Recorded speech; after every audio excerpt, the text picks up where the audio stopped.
Hello and welcome back to TimeSplitters in Detail. This is part 2 of our look at Siberia. Previously we looked at this level in easy mode and partly its arcade mode counterpart.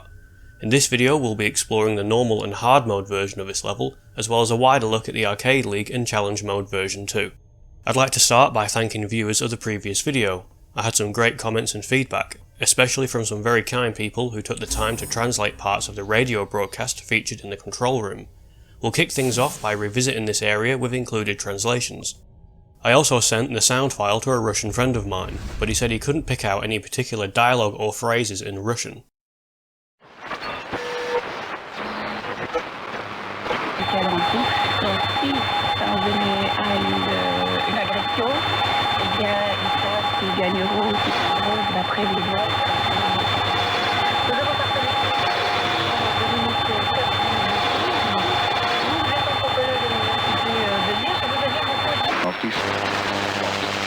Die amerikanische Regierung setzt aufs Militär.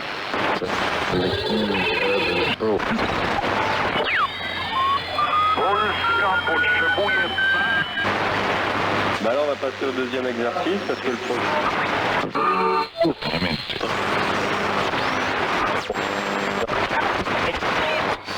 Hey, superpose. Fortæl mig, hvordan I har det med... L'ancien Premier ministre finlandais se prononce pour l'accroissement des subventions Finlande. Cette initiative Kommer 3.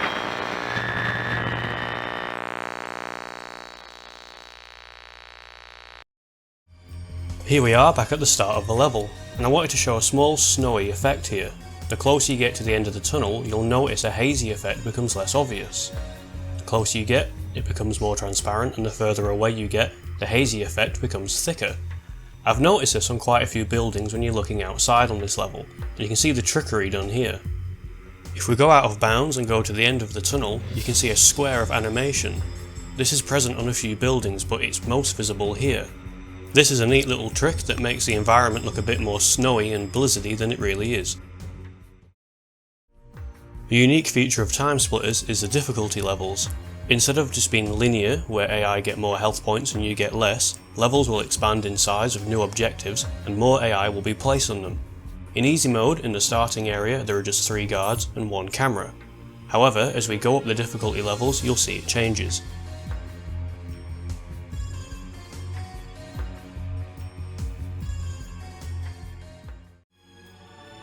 Normal mode for most levels in the game tends to have the biggest change.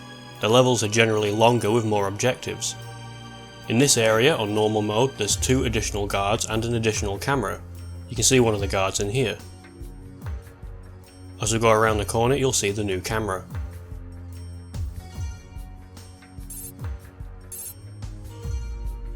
To the right is an additional Captain Snow.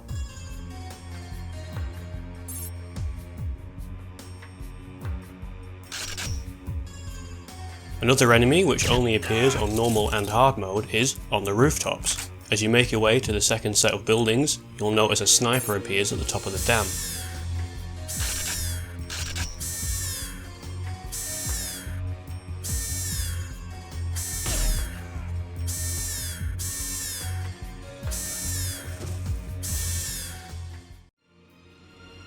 Hard mode is similar but features a 3rd camera towards the back of the buildings, which you can see here. Rather than show every single difference between difficulty modes, I'm going to show the highlights or most significant ones. As mentioned before, most of the changes to the level occur when going from easy to medium mode. Normal and hard are very similar, but you will see additional cameras and AI from normal to hard. We'll quickly go through all the sections in the main part of the level, and we'll show the differences between them.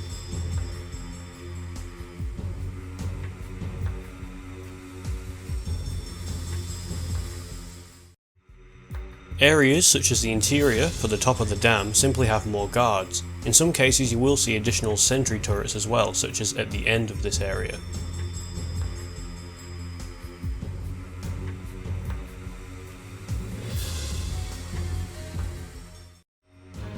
As well as there being more AI, they can take a lot more damage. Easy to normal is a fair difference, and normal to hard you'll notice are a lot spongier. I'm not entirely sure if their behaviour changes going up to normal or hard. Sometimes they appear as though they're taking cover more often or firing grenades a little more often from assault rifles. Sentry Gun on the ceiling just behind this door is usually a nasty surprise for anyone on their first run on hard mode for Siberia.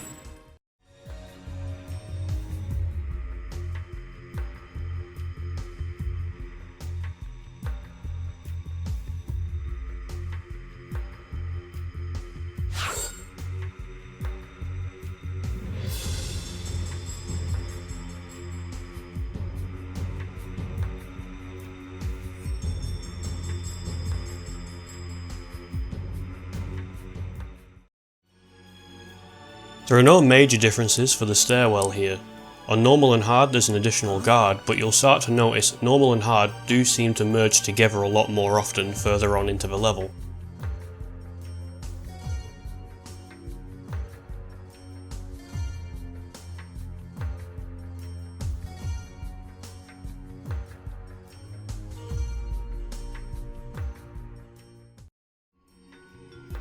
As with the stairwell, the second outside area for normal and hard are basically the same, just with tougher AI.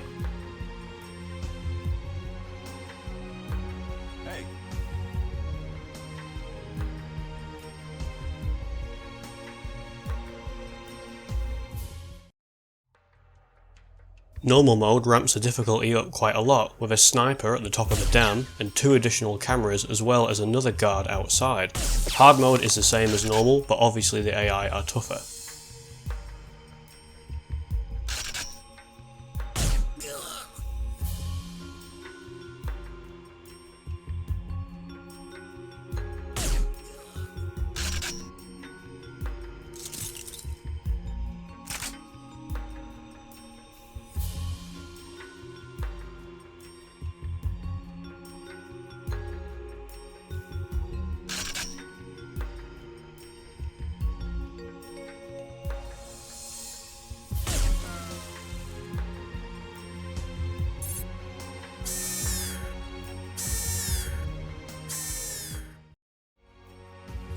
The interior section here gains some additional guards and a camera when going from easy to normal. Once again, normal is basically the same as hard.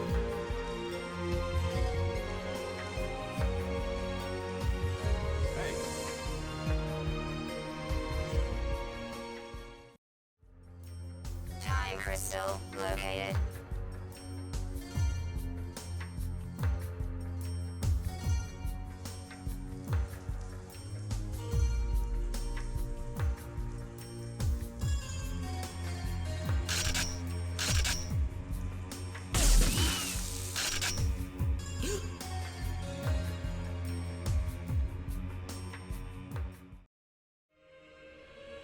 The generator room is quite different from easy and normal mode. As well as having more AI and sentry guns on the ceiling, the computer terminal in the top room is actually usable on normal mode. Once you obtain the floppy disk, you can use this in the computer terminal, which in easy mode is disabled. This restores power to the facility and lets you use the lift system. In easy mode there's no way to use the lift system whatsoever.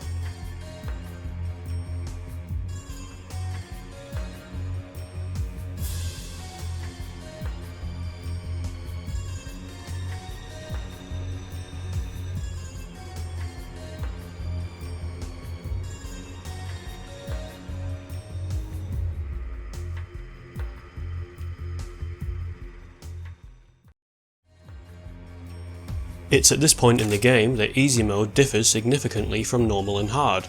Easy mode is cut short with a level ending basically in this cave system. You're introduced to zombies earlier on as they're scattered throughout this part of the cave. In normal and hard they're locked behind laser gates. From here on the major differences will be from normal and hard, which aren't too great. There are some more AI in hard mode which you'll see coming up, but otherwise the rest of the level will play the same.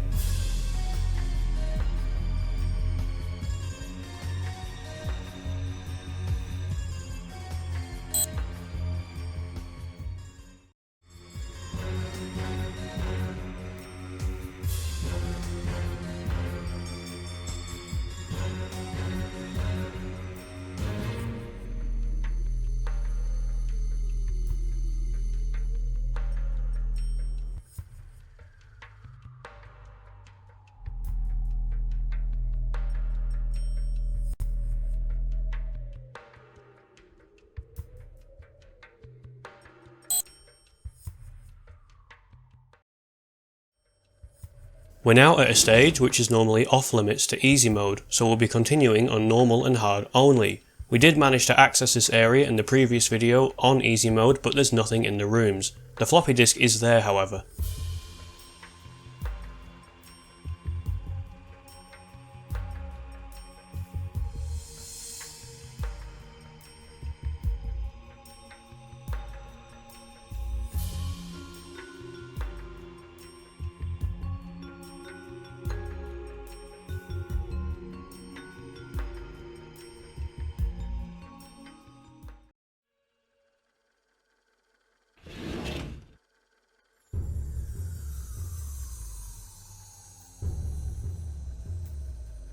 Hey.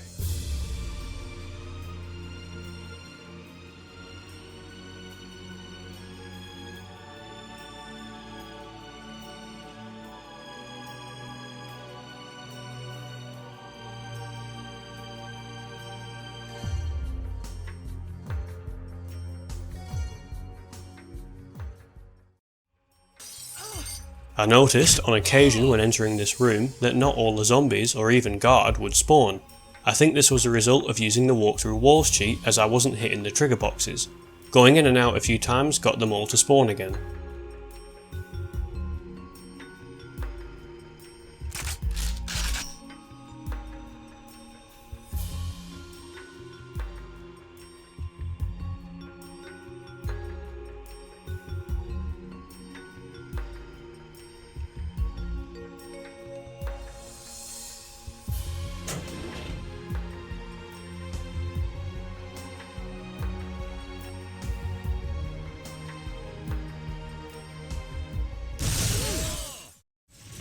Something else I wanted to play with was to see if the zombies would attack the guard, or if the guard would try to fight the zombies. Unfortunately, they both seem to be on the same team and are only obsessed with killing me.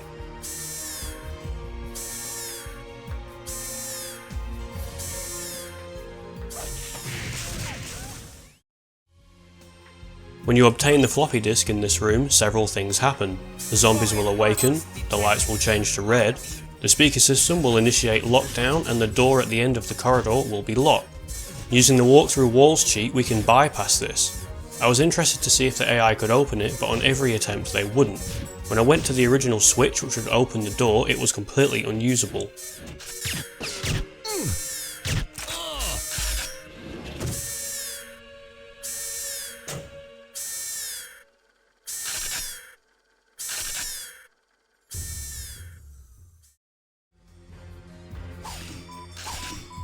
Because we have freeze animations cheat available, we can actually see how the special forces, the additional zombies and the hybrid mutants appear in the level. Once you destroy the biohazard, they'll simply spawn in at parts of the facility. We can actually see where they spawn in, as they'll be frozen in place. Special forces have been deployed. All unidentified personnel will be eliminated. One thing to note is the hybrid mutant that appears on the stairwell is actually on fire, but it doesn't show if the animation's frozen, so I have to navigate around him.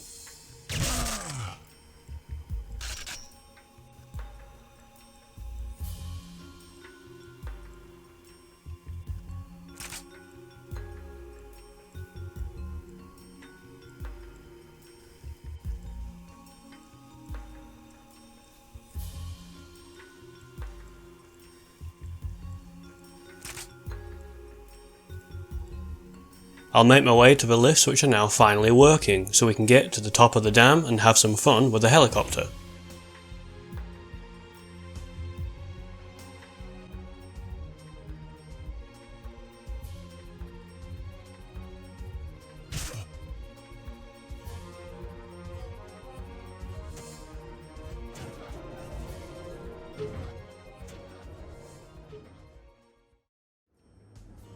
Okay, so we're at the part I've been looking forward to the most, the fight with the Hind.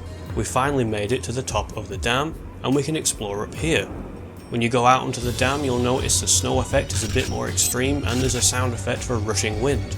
You can see down there in the fog just above the frozen river is the Hind itself. Luckily, freezing animations will freeze the Hind in place, and using walk-through walls we can navigate through the cliffs and actually go straight to where it is.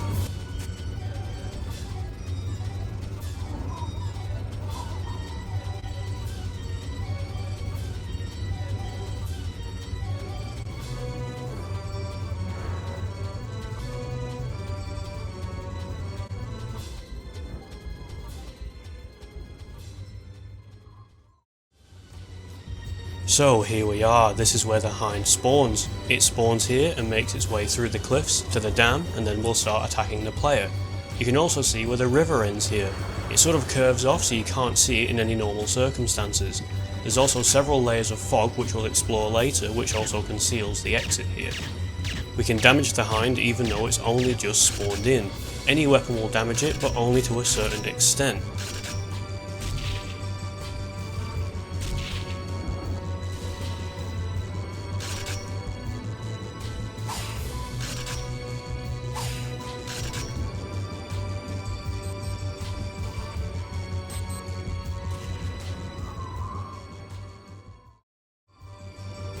Thanks to the cheats, we can actually get some unique views. We can watch the hind fly up to the dam and get into position. Once in position, it won't leave the dam. It will simply cycle through its attacks but not come towards the player. It can't actually attack us unless we're on the dam, so we're pretty safe here. As we move closer to the dam, we pass through the several layers of fog. You can easily see when we go through a layer.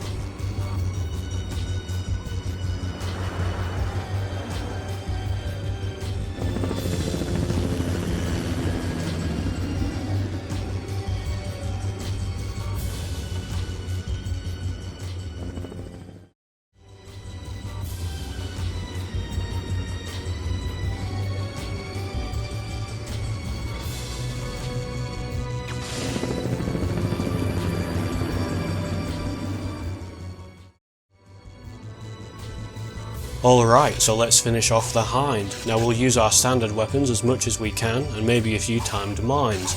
But in order to actually destroy it, you need to use the gun turret. It doesn't seem like anything else will work.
With the hind out of the way, we can explore the top of the dam.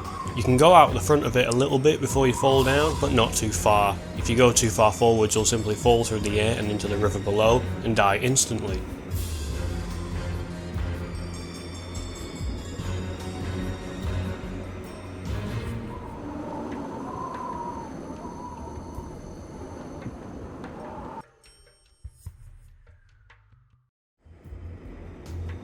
When you go forward enough, you can actually see the blizzard animation trick used on the front of this building here that we saw at the start of the video. And we're now going to make our way towards the rear of the dam. Unlike the river below, you can actually walk on the surface of this one without falling through. We can actually make our way to the very end of the level. As we approach the end of the level, you'll see layers of fog, just like from where the hind came from. These get thicker and thicker, which basically conceal the end of the level, where it ends abruptly.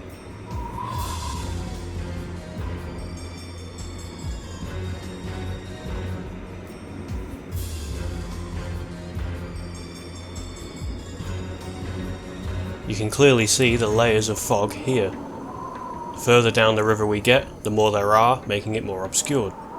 You can see the end of the cliffs here and the very end of the river. This marks the end of the level.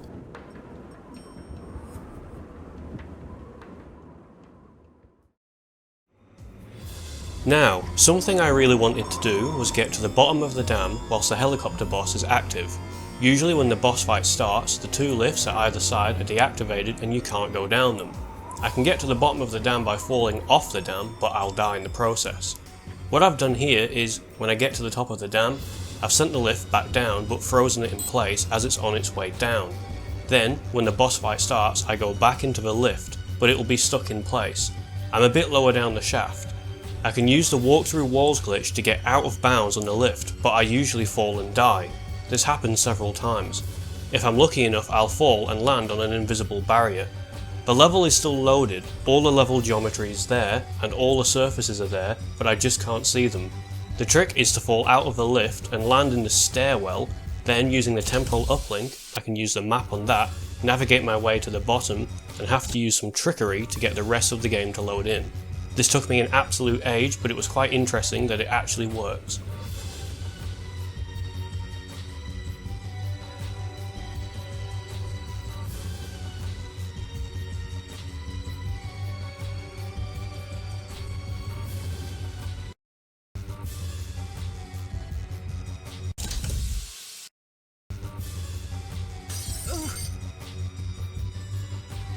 You can sort of see I've landed in the stairwell. If you look at the temporal uplink and the elevator shaft, you can see I'm going up and down the stairs. As you saw, this took me several attempts to get right, but thanks to the emulator's save states, it made it a bit easier. The next step is to get the rest of the level to load. To do this, I have to get to the bottom of the staircase and make out where the lift entrance is, though it's quite easy to see. Once there, I kinda have to go between the lift entrance wall and the doorway. Once I get there, I can sort of trick the game into loading the interior and then the rest of the level.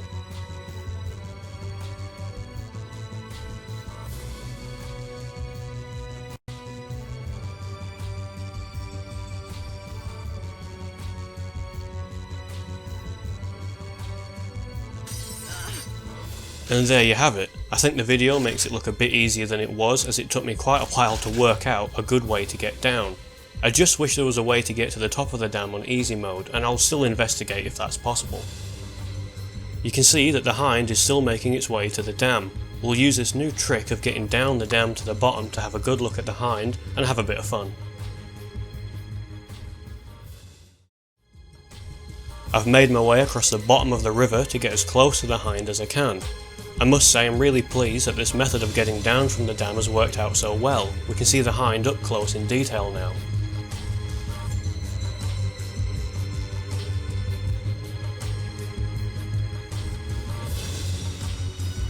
It's pretty cool to be able to watch it fly towards the dam from this angle.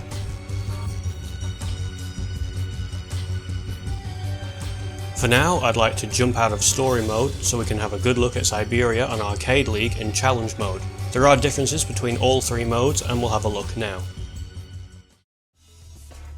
Once again, I'm using the Arcade League level Golden Thighs.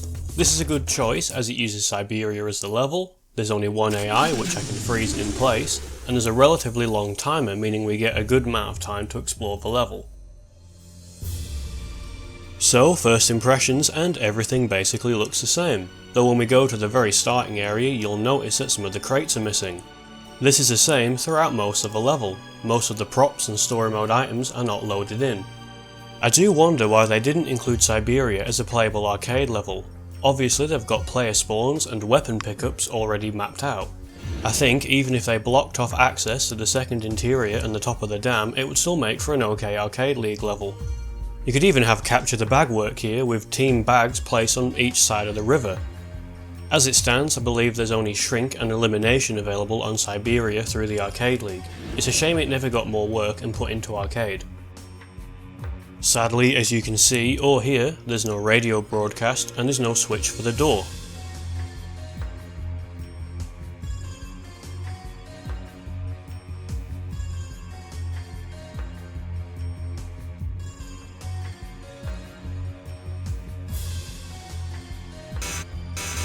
It's no surprise that there's no power to the lift. Any shelves, crates, cameras or other props are missing from the stairwell.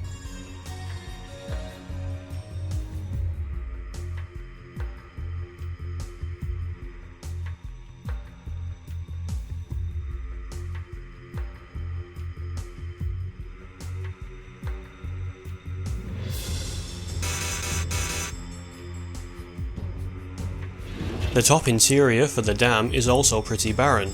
Interestingly though, all of the steam valves are missing.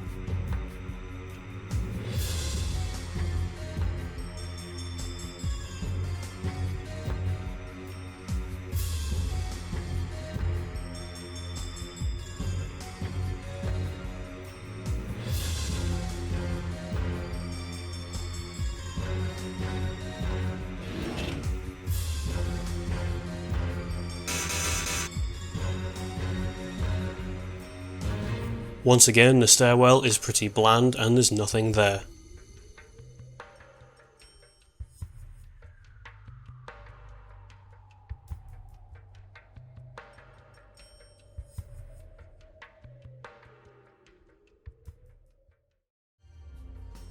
Well, if you thought those areas were quite bland, the second area fares no better. We're missing basically all props in this section, even a few doors are missing this time around.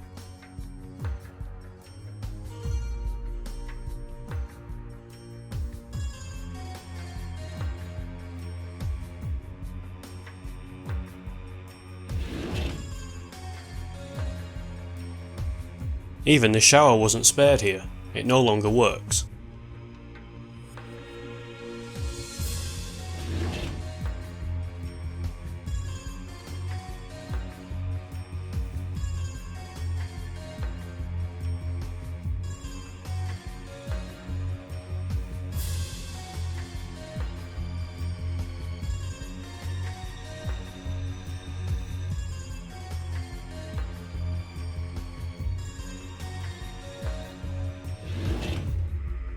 This room has been completely stripped, no control modules, no computer terminals, nothing.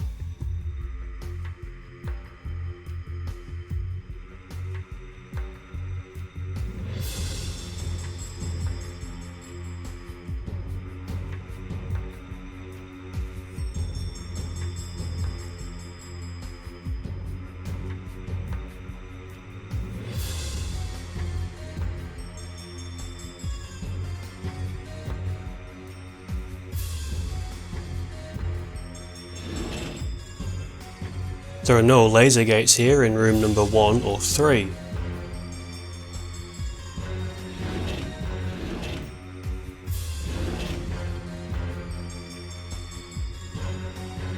Room 2 has also been completely stripped, but we can see a small white mark on the wall saying door 2. When we go into the operating room, sadly there's no floppy disk.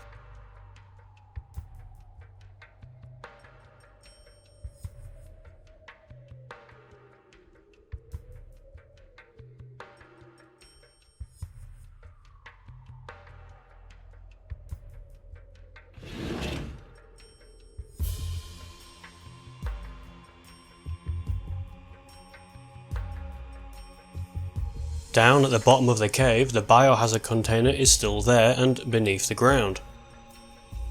And with that, ends Siberia in its arcade level form. We'll now move on to Siberia in challenge mode. Exploring the level over there was a bit more difficult. I had to use the infiltration level and the glass smash level when I could. Behead the undead level was basically impossible, you're confined to the operating theatre room. Okay, so we're now in challenge mode and we're on Glass Smash. I did have a look at the first part of the level. The first stairwell on top of the dam were basically identical to the Arcade League version. It's in the second interior where things do start to differ, but not by much. Basically, there's just a few doors missing and that's really it.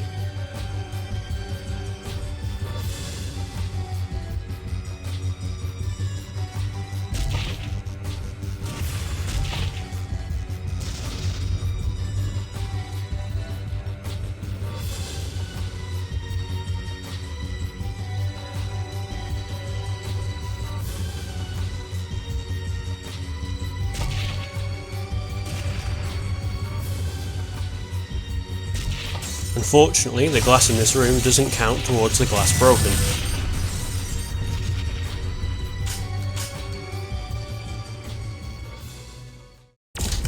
So we're now on the infiltration mission, and this was an absolute pain. I couldn't get through the first door without failing the mission, and I can't get to the top part interior of the dam without dying. I can only go to the second part of the level. Even crossing the front of the dam like this, I have to be very close to the river, otherwise I'll die. Once again, the rest of the level is pretty bare and barren, though there are a few props that exist on this version of challenge mode as opposed to the others. The door control in the first part of the level is present, and there are two props on the other side of the map which are there. Surprisingly, the orange fire alarm or security alarm is actually in the second building. It's strange that it's there, but it does fit the infiltration levels. Also, for no reason, the door control for the operating theatre is actually there and it works. No idea why they included it though.